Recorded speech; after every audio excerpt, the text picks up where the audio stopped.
Good morning to all. How are you student? I hope you all are fine and doing well.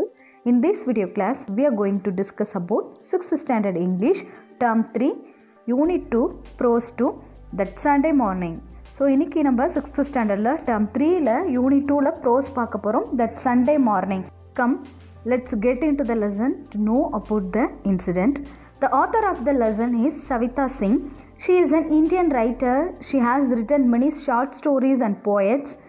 In this lesson, she has narrated the funny incident that had happened when she was young. So that Sunday மார்னிங்கோட author பார்த்தீங்கன்னா சவிதா சிங் அப்படின்னு ஒரு lady. So இவங்க நிறைய poem எழுதியிருக்காங்க, short ஸ்டோரிஸ்லாம் எழுதியிருக்காங்க. இவங்க வந்து இந்த ப்ரோஸில் பார்த்தீங்கன்னா அவங்க தான் வந்து மெயின் கேரக்டர். அவங்கள பேஸ் பண்ணி தான் வந்து இந்த ஸ்டோரியை வந்து அவங்க ரைட் பண்ணியிருக்காங்க. ஸோ அது எந்த மாதிரியான ஃபன்னி இன்சிடென்ட் அப்படின்றத நம்ம பார்க்கலாம். ஸோ நம்ம லெசன் போகிறதுக்கு முன்னாடி தட் சண்டே மார்னிங்கில் so a day without laughter is a day wasted. Charlie சாப்ளின்னா எல்லாருக்குமே தெரியும், ஒரு ஃபன்னியான ஒரு கேரக்டர். கார்ட்டூனில் அவரோடது இல்லாமல் ஒரு இன்சிடென்ட்டுமே இருக்காது, ஒரு காமெடி எல்லாமே இருக்காது. ரொம்ப ரொம்ப ஃபேமஸான ஒருத்தவர். அந்த காலத்தில் வந்து ரொம்ப ஃபேமஸான ஒரு ஆள் வந்து எல்லாருக்குமே இப்போ வரைக்குமே வந்து பார்த்திங்கன்னா சார்லி சாப்ளின்னா ரொம்ப பிடிக்கும். ஸோ அவர் என்ன சொல்கிறாரு அப்படின்னா, அவரோட கருத்து, ஒரு நாள் நம்ம சிரிக்காமல் இருந்துட்டோம் அப்படின்னா அந்த நாளே வந்து நமக்கு வேஸ்ட் அப்படின்ற மாதிரி சொல்கிறாரு. ஸோ பார்த்திங்கன்னா இந்த லெசனில் ஃபன்னி இன்சிடென்ட் தான் வந்து main theme. So funny usage of English லாங்குவேஜில் சில சென்டென்ஸ் பார்த்திங்கன்னா ரொம்ப ஃபன்னியாக இருக்கும். ஸோ அதை எந்த மாதிரியான சென்டென்ஸ்ன்னு பார்க்கலாம். ஃபஸ்ட்டு பாருங்கள், both of you stand together separately. So இந்த சென்டென்ஸோட மீனிங் பார்த்தோன்னா, both of you stand, அதாவது ரெண்டு பேரும் டுகெதர்னா சேர்ந்து, அதாவது ரெண்டு பேரும் ஒன்றா சேர்ந்துருங்க, செப்பரேட்லி தனித்தனியாக இருங்க அப்படின்னு. ஒன்றா சேர்ந்து தனித்தனியாக நில்லுங்க அப்படின்றாங்க. ஸோ இதை பார்த்தோம் அப்படின்னா ரொம்ப ரெண்டுமே வந்து நம்ம ஒரு காமெடியாக ஒன்றா சேர்ந்து தனித்தனியாக இருக்கணும் அப்படின்ற மாதிரி இருக்குது. ஸோ இது வந்து ஒரு ஃபன்னியான ஒரு சென்டென்ஸ். அதே போல் நிறையா இருக்குது, அதை பார்க்கலாம். will you hang the calendar or else I will hang myself. So என்ன சொல்கிறாங்கன்னா, இந்த கேலண்டரை வந்து தொங்க விடுங்க, ஹேங்னா தொங்க விடுறது. ஸோ நீங்கள் அதை செய்யலை அப்படின்னா I will hang my self, நானே என்னை தொங்க விட்டுப்பேன் அப்படின்ற மாதிரி சொல்கிறாங்க. ஸோ இதுவும் வந்து ஒரு ஃபன்னி இன்சிடென்ட் தான். Next, give me a blue pen of any colour, அதாவது ப்ளூ பென் கொடுங்கன்னு சொல்லிட்டு எனி கலர் அப்படின்னு சொல்லியிருக்காங்க. ஸோ இதுவும் பார்த்தீங்க அப்படின்னா நம்ம சிரிக்கக்கூடிய ஒரு சென்டென்ஸ் தான். இது போல் இங்கிலீஷ் லாங்குவேஜில் வந்து ஃபன்னியான சென்டென்ஸ் நிறையா இருக்குது. ஸோ நெக்ஸ்ட் ஃபோர்த்து பார்த்தோன்னா, pick up the paper and fall in the dustbin. Sentence, why are you looking at the monkeys outside when I am inside. ஏன் நீ வந்து அங்கே இருக்கிற வெளியில் இருக்கிற மங்கியை பார்த்துட்டு இருக்க, நான் இங்கே இருக்கேன் அப்படின்ற மாதிரி இருக்குது. அதாவது நானும் குரங்கு அப்படின்ற மாதிரி அவங்க ஃபன்னியாக சொல்லிட்டு இருக்கிறாங்க. Next, all of you stand in straight circle. எல்லோரும் ஸ்ட்ரைட்டாக நில்லுங்கன்னு சொல்லிட்டு சர்க்கிளில் எப்படி நம்ம ஸ்ட்ரைட்டாக நிற்க முடியும் அப்படின்ற ஒரு imagine. Next, I have 2 daughters, both are girls. எனக்கு 2 பொண்ணுங்க, 2 பேரும் கேர்ள்ஸ் அப்படின்ற மாதிரி சொல்கிறாங்க. 2 டாட்டர்னால கேர்ள் அப்படின்றது நமக்கு தெரியும். ஸோ நம்ம எப்பயுமே ஹாப்பியாக இருக்கணும், எந்த ஒரு விஷயத்துக்காகவும் நம்ம ஹாப்பினஸை விட்டு கொடுக்கக்கூடாது அப்படின்றது தான் இந்த சென்டென்ஸ் நமக்கு சொல்லுது. ஸோ நம்ம லெசனுக்குள்ளே போகலாம். Session 1, listen to your teacher read a part of the story, go through the question given below in section, answer them in 1 or 2 sentences. So நான் லெசன் ஸ்டார்ட் பண்ணுறதுக்கு முன்னாடி ஒரு கொஸ்டின் உங்கள்கிட்ட கேட்குறேன். Are you friendly your brother and sister? So நீங்கள் உன்னோட brother சிஸ்டர்கிட்ட எப்பயுமே சண்டை போட்டுகிட்டே இருப்பீங்க அப்படின்னா இனிமேல் அதை அவாய்ட் பண்ணுங்கள். எப்பயுமே ஹியர் ஆஃப்டர் பி ஃப்ரெண்ட், எப்பயுமே அவங்க கூட வந்து ரொம்ப ஃப்ரெண்ட்லியாக இருக்கணும், அதுதான் வந்து நல்லது. சின்ன சின்ன விஷயங்களுக்கு சண்டை போடலாமே ஒழிய, அப்படி சண்டை போட்டால் கூட உடனே நம்ம வந்து பேசணும். இன்றைக்கி நீ விட்டு கொடுத்து பேசினா அடுத்த நாள் அவன் அவங்ககிட்ட விட்டு கொடுத்து பேசுவோம். ஸோ அப்போ வந்து ரொம்ப கோபம் இருந்துச்சு அப்படின்னா அப்போ வந்து சண்டை போடாமல் கொஞ்சம் அமைதியாக இருந்துட்டோம் அப்படின்னா, அந்த இடத்த விட்டு நவந்துட்டோம் அப்படின்னா நமக்குள்ள எந்த ஒரு ப்ராப்ளமே இருக்காது. 2 பேரும் வாக்குவாதம் பண்ணிகிட்டே இருந்தால் தான் அந்த பிரச்சனை வந்து இன்னும் நிறையா பெருசாக போயிட்டே இருக்கும். ஸோ இனிமேலாவது உன்னோட பிரதர் சிஸ்டர்கிட்ட ஃப்ரெண்ட்லியாக மூவ் பண்ணுங்க. Let's start the class. My father was posted in Patna on the first Sunday there. My brother and I decided to do a little exploring on our bikes. It was still very early in the morning and only a few people were about. The roads were good and the trees lining them very shady. There were no imposing buildings or monuments as there are in Delhi from where we had just come. Meaning of this passage, Savita's father was posted in Patna. On the first Sunday, she and her brother decided to go cycling in the morning. As it was very early in the morning, only a few people were on the roads. The roads were with the trees lining them were good and shady. There were no grand buildings or monuments as in Delhi. So the author of the story பார்த்திங்கன்னா Savita Singh. So அவங்களோட அப்பா வந்து transfer ஆகிட்டாங்க, பட்னாவுக்கு வந்து transfer ஆகிட்டாங்க. So அன்றைக்கி first Sunday என்ன பண்ணுறாங்க, அவங்களும் அவங்களோட பிரதரும் என்ன பண்ணுறாங்க, நம்ம சைக்கிளிங் போகலாம், இன்றைக்கி மார்னிங் ஃப்ரெஷ்ஷாக இருக்குது, நம்ம சைக்கிளிங் போகலாம் அப்படின்னு சொல்லிட்டு திங்க் பண்ணுறாங்க. அந்த ரோடெல்லாம் பார்த்திங்க அப்படின்னா ரொம்ப க்ளீனாகவே இருக்குது. அவங்க ஆல்ரெடி எங்கே இருந்துட்டு வந்தாங்க அப்படின்னா டெல்லியில் இருந்துட்டு வந்தாங்க. ஸோ டெல்லியில் பார்த்திங்கன்னா நிறைய மானுமெண்ட்ஸ், நிறைய நினைவு சின்னங்கள்லாம் வந்து நிறையா இருக்கும். ஸோ அந்த மாதிரி வந்து இங்கே எதுவுமே இல்லை. இந்த பட்னாவில் எங்கே பார்த்தாலும் வந்து நிறைய ட்ரீஸ் இருக்குது. அந்த ட்ரீஸோட நிழல் பார்த்தோம் அப்படின்னா ரொம்பவே நல்லா இருக்குது. டெல்லியில் இருந்த மாதிரி எந்த பெரிய பெரிய பில்டிங்கோ எந்த ஒரு நினைவு சின்னங்களும் இந்த பாட்னாவில் இல்லை. ஸோ இங்கே வந்து இந்த மார்னிங் வந்து அதுவும் இயர்லி மார்னிங் அவங்க என்ன பண்ணுறாங்க அப்படின்னா சைக்கிள் ஓட்டலாம் அப்படின்னு சொல்லிட்டு 2 பேரும் ரெடியாக இருக்கிறாங்க. டியர் ஸ்டூடெண்ட், இந்த ப்ரோஸ்க்கான மீனிங் வந்து இங்கிலீஷ்லையும் சொல்கிறேன், தமிழ்லையும் சொல்கிறேன். ஸோ நல்லா லிசன் பண்ணுங்கள். So next passage. After cycling for about half an hour, my brother got bored and said, "Come on, I will race you to that corner. The loser treat the other to a chocolate. Okay, 1, 2, 3, I said, and then we were off." That means after cycling off an hour, her brother got bored and challenged his sister for a cycle race, and the loser should treat the other with a chocolate. Savita agreed and they were off other race.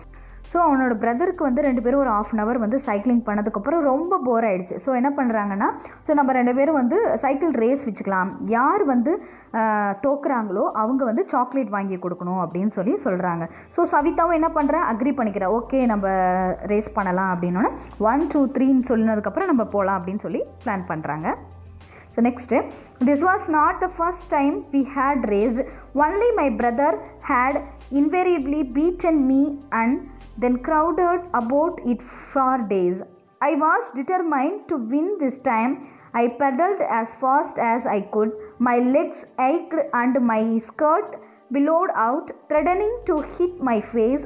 The trees on either side of the road had become one green blur. My hair below behind me and my lungs were bursting for air. Soon I drew level with my brother and then gradually I moved ahead. That means that was not the first time that had raced. Usually a brother would win most of the race. Savita Singh was determined to win this race. She pedaled as fast as she could. That either side of the road looked blue and lungs were bursting for air. Soon she drew level with her brother and then gradually she moved ahead. So இந்த race வந்து 2 பேருக்குமே first time கிடையாது. As usual எப்பயுமே வந்து அவங்க ரெகுலராக விளையாடக்கூடிய race தான் இது. எப்பயுமே அவங்க அண்ணன் தான் வந்து ஜெயிப்பானா. ஸோ இந்த தடவை நான் ஜெயிக்கிறேன் அப்படின்ற மாதிரி சவிதா சொல்லிட்டு பெடலை வந்து ரொம்ப ஃபாஸ்ட்டாக மிதிக்க ஆரம்பிக்கிறான். ரோட்டில் அந்த சைடு பார்த்தோம் அப்படின்னா நிறைய ட்ரீஸ், அந்த ஷேடோலாம் இருந்தாலும் அவள் அவ்வளோ ஃபாஸ்ட்டாக மிதிக்கும் போது அவளுக்கு வந்து பார்த்தோன்னா மூச்சு அப்படி வாங்குது. அவளுக்கு வந்து எதுவுமே கிளியராகவே இல்லை, அன்கிளியராக இருக்குது. பார்க்கும்போது அந்த மரம் எல்லாமே வந்து மங்களாகவே இருக்குது. இருந்தாலும் அதை பொருட்படுத்தாமல் என்ன பண்ணுறா அப்படின்னா மூவ் ஹெட் போய்கிட்டே இருக்கிறா. ஸோ அவளோட ஹேர் பார்த்திங்க அப்படின்னா நல்லா பறக்குது, பின்னாடி நல்லா ஃபாஸ்ட்டாக மூவ் பண்ணுறதுனால நல்லா பறக்குது. ரோட்டில் வந்து அந்த 2 சைட்லேயும் பார்த்திங்கன்னா மரங்களோட நிழல் இருக்குது. ஸோ அதனால் அவள் என்ன பண்ணுறான்னா ரொம்ப ஃபாஸ்ட்டாக பெடல் பண்ணிக்கிட்டே இருக்கிறா.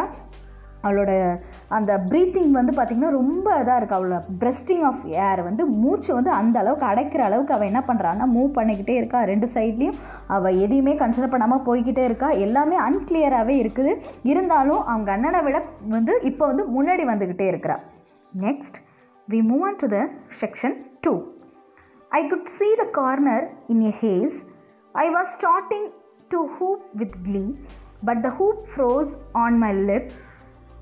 There, right in the middle of the road, stood a lone cow. I jammed on the brake and the cycle stopped abruptly, but I could not stop the momentum of my own body. I flew over the handlebars and landed smack on the back of the unfortunate animal. The meaning of the passage: she was so happy, but unfortunately there stood a cow in the middle of the road. She applied brakes suddenly, but she was thrown off the cycle and she landed on the back of the cow. So Savita Singh வந்து ரொம்ப ஹாப்பியாக வந்து போயிட்டுருக்கா. ஏன்னா அவங்க அண்ணனை விட அவள் தான் வந்து ஃபஸ்ட்டில் வந்துட்டுருக்கா. ஸோ அவளுக்கு ரொம்ப ஹாப்பியாக இருக்குது. கொஞ்சம் தூரம் தான் இருக்குது, அந்த கார்னர்கிட்ட வந்து அவள் தான் ஜெயிச்சிருவா அப்படின்னு சொல்லிட்டு கையெல்லாம் தூக்கிக்கிட்டு ரொம்ப ஹாப்பியாக ரொம்ப சந்தோஷமாக வந்துட்டு இருக்கும்போது பார்த்தா சடனாக அவளுக்கு ஆப்போசிட்டில் பார்த்தா ஒரு கவ் வந்து நிற்குது. உடனே என்ன பண்ணுறான்னா பிரேக் போடுறா. அவள் என்ன தான் பிரேக் போட்டாலும் அந்த பிரேக் பிடிக்க முடியல. அந்த ஃபோர்ஸில் என்னென்னா அவள் தூக்கி வீசப்படுறா. ஸோ அந்த தூக்கி அப்படியே மூவ் ஆகி எங்கே போகிறா அப்படின்னு பார்த்தோன்னா அந்த கவ்வோட மேலே. ஸோ கவ்வோட மேலே என்ன பண்ணிட்டா அப்படின்னா அந்த போட்ட சடன் பிரேக்கில் அவள் கவ்வோட மேலே போய் உக்காந்துட்டா. ஸோ இது வந்து ரொம்ப ஃபன்னியான இன்சிடென்ட் தானே. இதே போல் நம்ம நிறைய பேர் கவ் வந்திருக்கலாம், இல்லைனா வேறு ஏதாவது கூட வந்திருக்கலாம். நம்ம ரோட்டில் ஸ்பீடாக சைக்கிள் ஓட்டிகிட்டே போகும்போது சடன் பிரேக் போடும்போது அந்த நேரம் பார்த்தோன்னா பிரேக் வந்து சரியாக வந்து வேலை செய்யாது, இல்லைனா கீழே விழுந்திருப்போம், இல்லைனா யார் மேலே போல் மோதிருப்போம். ஸோ அதே போல் ஃபன்னியான இன்சிடென்ட் வந்து நமக்கு நடந்திருக்கு. ஒரு சில பேருக்கு வந்து ஃபன்னியாக இருக்கும், ஒரு சில பேருக்கு வந்து அது ரொம்ப கொடுமையாகவுமே இருக்கும். ஸோ நெக்ஸ்ட் பார்க்கலாம். The cow, startled by this sudden attack, reared up and started running. So startled அப்படின்னா என்னென்னா frightened, ரொம்ப பயந்துட்டு. அந்த கவ் வந்து சடனாக பயந்துட்டு அப்படின்னு அர்த்தம். I clung to her for clear life as she charged up the road and round the corner. As we turned, I spotted 2 rows of resplendent cavalry officers mounted on their magnificent horse coming towards us. They obviously belonged to the governor's bodyguard. I could only cling on helplessly as the frightened cow charged straight at the horses. The horse panicked and scattered. There was a regular stampede. The cow managed to fall into a ditch and in the process dislodged me, and I landed on the soft earth bordering the ditch. The explanation from this passage: the cow, startled and started running out of fear. She clung to its back tightly. As we turned, 2 rows of cavalry officers came on their horses towards them. They belonged to the governor's bodyguard. The frightened cow charges straight at the horses. The horses panicked and scattered. The cow managed to fall into ditch and she landed on the soft earth bordering the ditch. So Savita Singh பார்த்தோன்னா ரொம்ப ஹாப்பியாக போயிட்டு இருந்த நேரத்தில் வந்து sudden brake போட முடியாத அந்த கவ் மேலே ஏறி உட்காந்துடுறா. அந்த கவ் மேலே ஏறி உட்கார்ந்த உடனே அதுக்கு வந்து கொஞ்சம் பயம் வந்துடுது. ஸோ அது என்ன பண்ணுதுன்னா ரொம்ப ஃபாஸ்ட்டாக அந்த ரோட்டையே வந்து இங்கேயும் அங்கேயுமா வந்து மூவ் ஆகிட்டே இருக்குது. அவள் வந்து கெட்டியமாக பிடிச்சிருக்கா அந்த கவை, அவள் கீழே விழாமல் இருக்கிறதுக்காக ரொம்ப கெட்டியமாக பிடிச்சிட்ருக்கா. ஆப்போசிட்டில் பார்த்தோம் அப்படின்னா அந்த கேவலரி ஆஃபீஸர்ஸ் அப்படின்னா குதிரைப்படையில் இருப்பாங்க இல்லையா. ஸோ அவங்க என்ன பண்ணுறாங்கன்னா அந்த இடத்துல வந்து வந்துக்கிட்டு இருக்காங்க. 2 ரோலையும் அந்த சைடில் 2 ரோலையும் வந்துட்டுருக்காங்க. இந்த கவ் வந்து அவங்கள பார்த்த உடனே என்ன ஆயிடுச்சு அப்படின்னா கொஞ்சம் பயம் வந்துருச்சு. ஹார்ஸுக்கும் இந்த கவ்வை பார்த்தோன்னா கொஞ்சம் பயம் வந்ததுனால இந்த கவ் என்ன பண்ணுதுன்னா ரொம்ப ஃபாஸ்ட்டாக அந்த இடத்துல மூவ் ஆகுது. இந்த சைடில் வந்து ஹார்ஸ் வந்து மூவ் ஆகிட்டுருக்கு. ரெண்டும் வந்து ஒன்றுக்கு ஒன்று வந்து பார்த்து பயந்துட்டு இது இந்த பக்கம் ஓடுது, அது அந்த பக்கம் ஓடுது. ஸோ கவ் வந்து அந்த சைடில் ரொம்ப தூரம் போயிட்டு ஒரு டிச் இருக்குது, அதாவது டிச் அப்படின்னா சாக்கடை, அந்த பக்கம் கால்வாய் மாதிரி இருக்குது. ஸோ அந்த இடத்துல என்ன பண்ணுதுன்னா அந்த டிச்சுக்குள்ளே போய் அந்த கவ்வு விழுந்துருது. ஆனால் இவன் என்ன பண்ணுறா அப்படின்னா அவன் அந்த இடத்துல விழாமல் அதுக்கு மேலே, அதாவது அந்த டிச்சுக்கு பக்கத்தில் ஓரமாக அந்த கார்னர் இருக்கும் இல்லையா, மண் இருக்கிற இடம். ஸோ அதில் போய் என்ன பண்ணிடுறா அப்படின்னா அவள் கீழே விழுந்துடுறா. அவளுக்கு ஆல்ரெடி ரொம்ப பயம், இப்போ எங்கடா நம்ம சாக்கடையில் விழுந்துட போகிறோமோன்ற பயம் வேறு இருந்துச்சு. ஆனால் என்ன பண்ணிட்டான்னா அந்த மேலே அந்த மண் இருக்கிற இடமா பார்த்து கீழே விழுந்துட்டான். Next section 3. I sat up with a groan and saw that the cavalry horses were still out of control. Some of them were running like mad in circle, while their riders tried to bring them under control. 2 horses were nowhere to be seen, and one horse, through its poor man, landed in the ditch just next to the cow. The cow, thinking this was another attack, bellowed loudly and lowering its head at the unfortunate man. The poor fellow scrambled out of the ditch, tearing his pants at rather an awkward place. Realizing this, he sat down on the road with a thump and would not get up. I saw my brother approaching with my bike in tow, coming up to me with a grin on his face. I felt like hitting him. That means Savita sat up with pair. The cavalry horses were still out of control. two horses were not seen anywhere, and another horse threw its rider's right in front of the narrator's eye. The rider landed in the ditch just next to the cow. The cow, that it was another attack, lowered its head at the unlucky man. The poor man climbed out of the ditch, tearing his pants and awkward place.